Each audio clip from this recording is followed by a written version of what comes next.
इच्छा पूर्ण करने सुजोग और सहयोग मुख्य साधन, मात्र आशा पूर्ण करने भाग्य नितांत आवश्यक।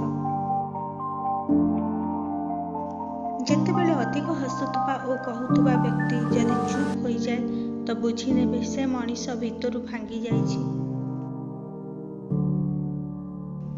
कलमर निजस्व क्षमता नहीं, हेले अन्य आंगुली निर्देश से विभिन्न कथा वर्णना करि परिथाय। अतीत को परिवर्तन करने असंभव, नहेले भविष्यतर नियंत्रण निज हाथ में अछि। एही कथा को बुझी विचारी समस्ते आगू बढ़िबा उचित। मनीषर प्रकृति प्रश्रय देले मुंडरे चढ़े, आदर कले खुशामत भावे, उपदेश देले मुह मोड़े, उपकार करथिले अस्वीकार करे। मनुष्य सहित प्रेम हेले से आम दुर्बलता बनी जाती, आउ भगवान का सहित प्रेम हेले से आमर शक्ति बनी जाती। शारीरिक परिश्रम रे सफलता मिली न थाए, बरं एथिपाई सचेतता और निष्ठार मुख्य आवश्यकता रही।